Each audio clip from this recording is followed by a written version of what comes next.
Hey guys, this is Jason. I'm reviewing Thor, directed by Kenneth Branaugh, and it is the fourth MCU film to set up the Avengers. In this film, Thor, played by Chris Hemsworth, is banished to Earth after creating a war between Asgard and the Frost Giants, and for his punishment, he has to stay on Earth where he later truly knows what it means to be the king of Asgard, while his brother, Loki, played by Tom Hiddleston, is taking over Asgard because of his jealousy towards him. I didn't learn a whole lot about Thor as a kid. I was familiar with him in the late 2000s, but didn't know him as a character, where I mostly seen him in some cartoons, video games, and other things related to Marvel. And also I've seen Adventures in Babysitting, where the little girl in that film meets a guy that she thinks is Thor because he's holding a hammer and he has long blonde hair and a blue tank top that made him look like Thor, where all I learned from him back then is that he's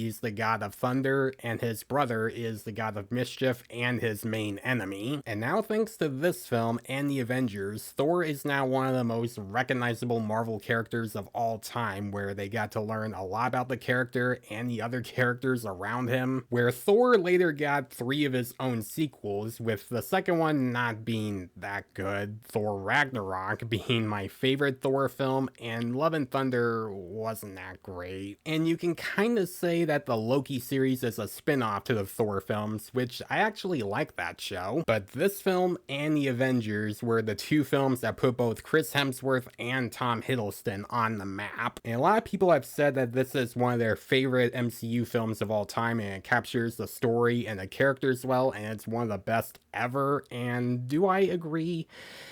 Not quite, but I do understand why. I do understand why a lot of people love this film, and I used to love this film when I first watched it. I watched it so many times as a teenager. That was until I got older over the years and started to notice more of the flaws it has, and it's definitely not my favorite Thor film, because this film does have some issues, which we're going to talk about those later. We're going to talk about the good stuff first. So this film is directed by Kenneth Branaugh, who is a good director, and he definitely understands the sci-fi fantasy style pretty well with movies like Henry V or Hamlet, and of course after Thor, he later did the live-action remake of Cinderella with Lily James. So it did make sense to have him direct Thor, because Thor definitely has a lot of sci-fi fantasy elements in there, and he does a good job directing it, making it feel a little believable and not too silly and ridiculous, because when you look at the old Thor comics,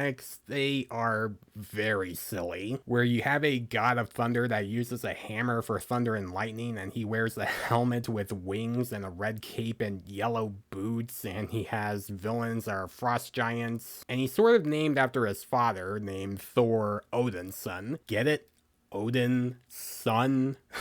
Jeez. Like, a lot of that sounds really cartoony, but when you add the element of Thor being stripped away from his powers and banished into Earth where he's forced to live as a human, that makes it feel more believable. It doesn't go too far with the mythology or the goofy side, it doesn't overstay its welcome. This movie has the right balance of both of that stuff and the serious tone as well. Now, of course, one of the reasons that a lot of people love this film so much is because of the chemistry between Thor and Loki, where we see how their arcs go as the film progresses, where both of them start out as one character that is not used to everything around them, and then they become completely different people by the end. Now, a better way to explain that is to start with Thor, played by Hemsworth, where he starts out as the god of thunder that loves the attention and loves to fight a bunch of monsters, but he would often let that get to his head, making him reckless and arrogant and kind of a spoiled brat in the first few minutes of the film, where he would often get his friends injured without even noticing it. But after he gets banished to Earth and gets his powers taken away from him, he has to learn how to care about the other people around him on Earth, and not let being the king and the best god in Asgard get to his head and try to care more about what's going on around him. Chris Hemsworth is really good as Thor. Of course, we already knew that because he's played the character for years, but even after his first big film in J.J. Abrams' Star Trek film, he still gives a really good performance as Thor, where it shows that he not only has the look from the comics, but he also has the talent for the character, to the point where no one can see anyone else play the character besides him. Sure, he has a couple of silly lines that do kind of take away from the realism, but gratefully it doesn't overstay its welcome and it doesn't ruin the tone. Now, the later Thor films, Ragnarok and Love and Thunder, did kind of take that stuff and poke fun at that, where sometimes it can be pretty funny and sometimes it can go a little too far, but it definitely works for this film and it does work for the Thor character. But of course, we also gotta talk about his brother, and in my opinion, the best character in this film, Loki, played excellently by Tom Hiddleston. He relishes the character and he plays him very well, where you see him as a threatening villain. I would even say his origin to becoming a villain is very well done and makes him a very interesting character, where he starts out as Thor's reliable brother that wants to help him everywhere he goes, but after Thor gets banished, Loki later learns something that happened to him in the past, where it relates to something that happened with his father, Odin, played by Sir Anthony Hopkins. And once all of that is revealed, Loki is now becoming manipulative to other characters that he knows, where if he keeps doing that, he gets to become the new king of Asgard, where both his origin, reason, and motives make him one of the best MCU villains of all time, and the first great MCU villain. You completely understand why Loki would turn evil, you understand why he's doing what he's doing, and he is the first great MCU villain ever. And when you look at the MCU films, they don't have the best track record when it comes to their villains,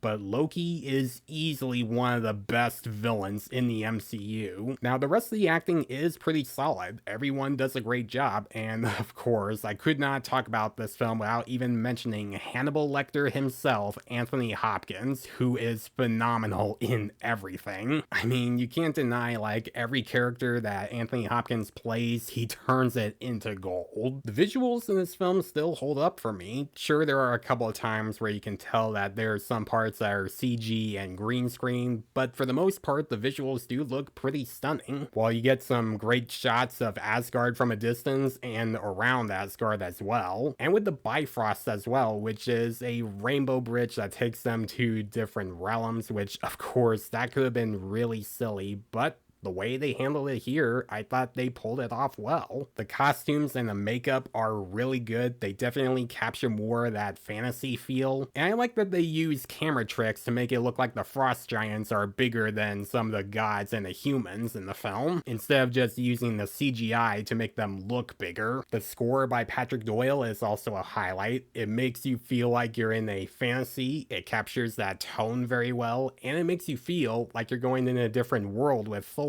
For me, it's actually one of the more underrated MCU scores, which is also something the MCU isn't always praised for, having iconic or memorable scores. This film, for me, is an exception, where whenever I think of the first Thor film, I think of Patrick Doyle's score. And since we're talking about music, I will mention this, even though it doesn't exactly relate to the film, but I still feel like talking about it here. The song Walk by Foo Fighters, which plays in the credits of the film, is for me a great song to listen, and it's one of the reasons why I do listen to a lot of their songs. If you're a fan of Foo Fighters, I do recommend listening to that song. It is a really catchy one. I would even say it's great inspirational workout music. Now, this film isn't one of my favorite movies in the MCU because I do have some issues with it, which now I am gonna talk about, which even though I do like the idea of Thor being more human and have his powers being stripped away from him, it definitely makes the character feel more like a character and less than an actual super god that's better at everything. But that can also cause the film to be boring, because most of the film he's stuck with 3 human characters, like Jane Foster, played by Natalie Portman, Eric Selving, played by Stellan Skarsgard, and Darcy Lewis, played by Kat Dennings. And most of them do bring up some of the humor, which brings some of the weaker parts of the film, because their humor really doesn't work in the film. Most of it coming from Kat Dennings, who I do think is a very funny actress, but here she doesn't have a lot of humor that made me chuckle. She had a couple of moments that did make me laugh a little bit, but not enough for me to say that the humor is one of the better parts of the film. Then you also have Eric Selving, who is the only one that thinks that Thor may be delusional and is just making stuff up about Asgard, and Jane Foster, who is there to learn more about science and mythology and is slowly falling in love with Thor, which we'll talk more about her in a minute. As for the other characters, like the gods on Asgard, they don't really provide a whole lot to them as characters. Like you have Lady Sif and the Warriors 3 that are just Thor's reliable friends that want to help him. There's also Heimdall, played by Idris Elba, who is the gatekeeper of the Bifrost. And you also have Agent Bill Coulson, played by Clark Gregg, coming back from Iron Man 1 and 2, but he's really just there to learn more about Thor's hammer and to set Thor up for the Avengers. Even Hawkeye makes a cameo in the film. He doesn't really do much though, he's just there to make a target for Thor, and really just there to also set up the Avengers. Now back to Jane, played by Natalie Portman. Now I love Natalie Portman as an actress. I think she is very talented, with movies like V for Vendetta and Black Swan, and she is fine in the film, but her character really isn't interesting to me. She's mostly just there to learn more about mythology, and she falls in love with Thor, which unfortunately doesn't make their relationship feel believable to me, which is kind of disappointing because their romance is supposed to be one of the big parts in the film, and of course a big part in the other Thor films as well. But with how they set up this romance blossoming and how it was developed throughout the film, they only have like one scene where they start to bond around a fire and Thor's explaining to her about Yggdrasil, which is supposed to be the tree that's supposed to have all 9 realms around it. But besides that, I don't really get the feeling of them as a couple in the film after that, unfortunately. Another issue I want to mention is, of course, one of the big issues that people love to talk about with this film are the Dutch angles. Almost every shot in this film is, for whatever reason, tilted either right to the left, where sometimes it does work, making the film feel more dramatic in some scenes, but even in some scenes that aren't dramatic, they do use too much of those for some reason. I mean, it doesn't ruin the experience, it's just something I notice every time I watch this film. But this film is still a fun watch where it handles its 2 main characters well, making them feel sympathetic and you understand where they're coming from. It has great costumes and makeup, it has a really good score, good acting, and a good balance of both realism and mythology. I do recommend watching this film, even though I still think Ragnarok is my personal favorite Thor film. It's still an enjoyable watch. I'm gonna give Thor a B+.